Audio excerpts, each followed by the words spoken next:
This is a little exercise where I'm going to try to capture some aspects of the creative process and maybe start with a Buddhist axiom which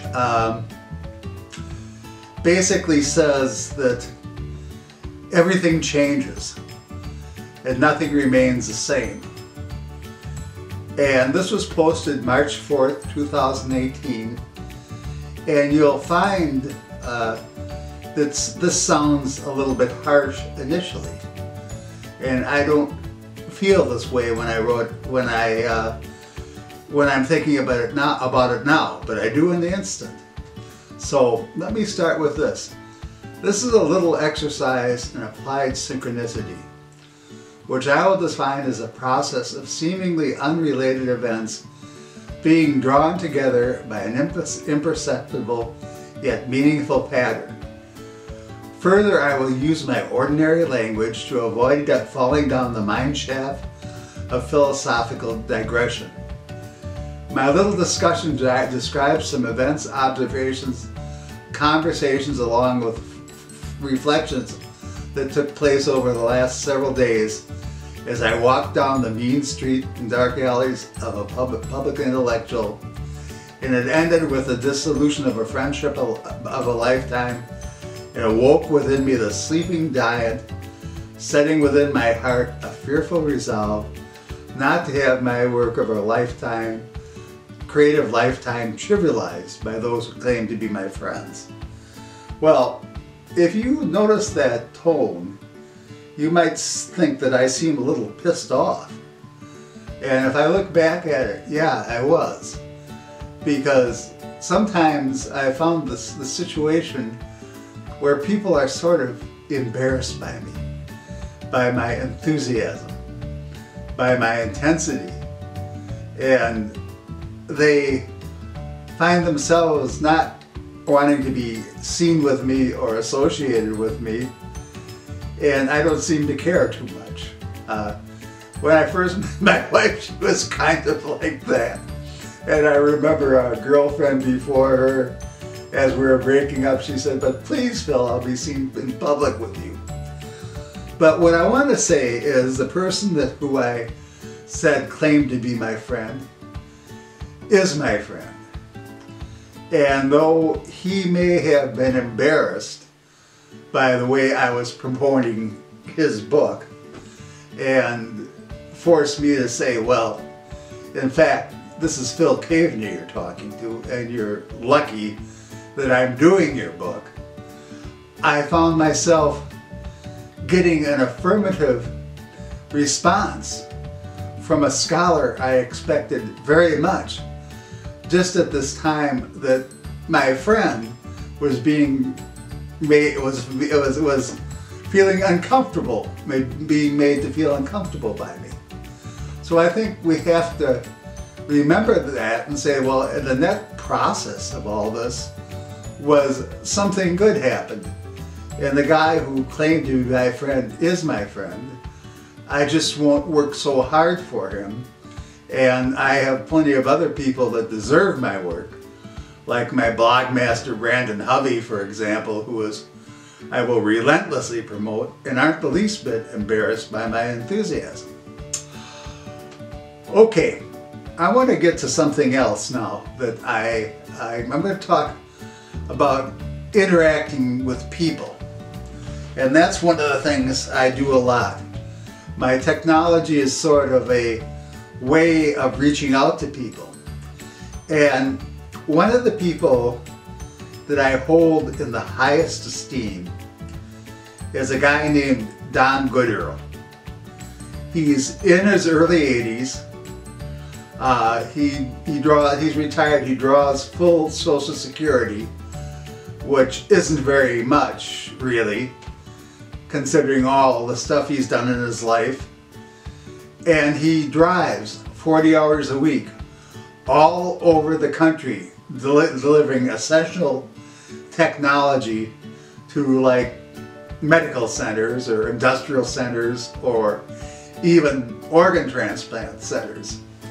And he's a guy who spent his life caring for a wife he loved unbelievably, and in the last years he devoted his life to her. So I met him shortly thereafter, and he's a person I like to call because he ends up being in interesting places and talking to me on the cell phone.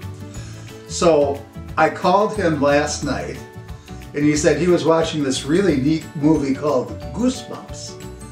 And I thought, Goosebumps? He said, I think you'll like it, Bill, because it's about books and stuff in books and people that write books and books getting out in the world. And I suspect that I'm probably one of the only people in Eau Claire who hadn't really heard of Goosebumps. Although I remember seeing the covers because one of my other friends, Donna Van Dyke, had given me her daughter's copies of Goosebumps when her daughter went off to, I guess, high school, and she's now in law school. And I never really thought about them. But as I thought about the premises of the movies, there's a couple ways that you can look at them. And one thing is, of course, they're fun. They're fun and they're funny, and they have kind of interesting characters in them. And you know, high school is was, and I say was because it's turning into a darker world now with the shootings and stuff, of kind of a special and maybe even precious plate. But the idea of the movie was an unusual family moves into a neighborhood, and another family, a single parent family, the mother is an assistant high school principal, moves in with their son. And it starts out, and it's really funny because the son, played by a very handsome young man whose name I should look up, is talking to his mother about, who he has a very close relationship, about the other places that she might have gone to teach.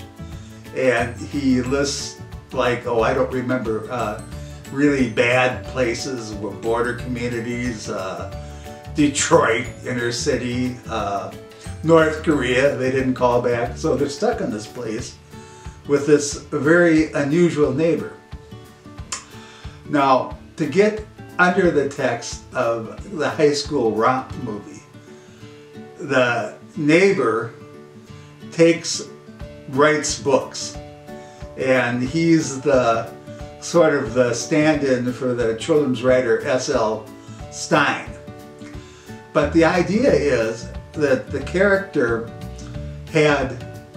who was the author, who lives next to them, with the adorable teenage daughter who's kind of befriending this stranger, writes books in which he thinks of his childhood, where he hated everybody in his class because they weren't accepting him. He was miserable, he was lonely, so the guy writes books with monsters in them, and the monsters sort of terrorize the kids that were mean to him. But here's the trick. The trick and the premise of the movie is that somehow the monsters get out of the books. And the monsters created out of angriness and loneliness, teenage angst, all those things, are now terrorizing. Not many people get killed, but they're loose in the world. And the whole task of the movie is to get those monsters back in the book so that the world can return to normal. And this got me thinking about monsters in the books. Unhappy people creating in their books monsters.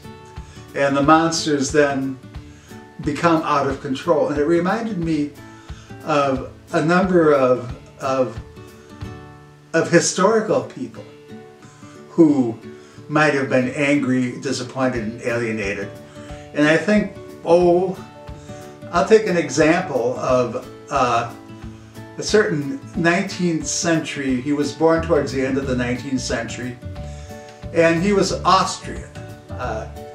His father's name was Schicklgruber, which was probably enough to alienate him anyway. They probably really made fun in school of him for having a name like Schicklgruber.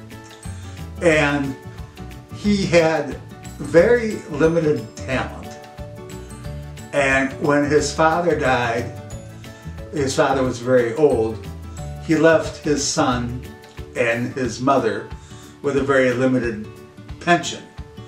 And his mother died in 1905 when he was about 16, and he was only to get his father's pension until he was 18, and then he was alone in the world and alienated, and he thought he had this artistic talent, and he applied to the Vienna Conservatory of Fine Arts twice, and each time they sent him back because he lacked this artistic glow. He was kind of a reproductionist, and he would sell fake postcards, and he would make them look authentic as old postcards by baking them in the oven. And once he was rejected, he was a street person. He lived like a bum. And then World War I broke out. And it was his happiest time in his life, because he now had comrades. He felt like he belonged to something. He survived 4 years in major battles. He was what they call a runner. And at that time, most of World War I was fought in trenches. The World War I trenches was like living in a place that was unheated. Every sewer in the place was backed up, and it was full of dead bodies. And that was his favorite place to be, where he meant the most, that life meant the most to him. After the war, he got involved with 6 or 7 other Germans and a German political organization who attempted to take they called it a push. They attempted to take over the city of Munich as part of a larger revolution. And he ended up with his ass in the slammer with these other Germans. And part of what he would do is he would rant.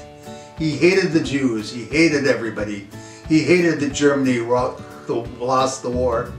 And finally someone said to him, "We can't stand you talking anymore. Why don't you write a book about it?" Hitler. And he wrote the book, and the book was called Mein Kampf. And surely Mein Kampf let perhaps some of the greatest evils in the world out, as it became an ideology for the German people, still so for the neo-Nazis. And I don't even have anything to tell you about Karl Marx right now, because I'm running out of my time, except to say he was a failed novelist too. And he was an unhappy man. And he sat and wrote in the British Library and nobody understood him. And yet, at one point, half the world, and still China, calls itself communist. And this was written by an unhappy college failure with a PhD who had no hope of success and lost his attempt to write as a romance novelist.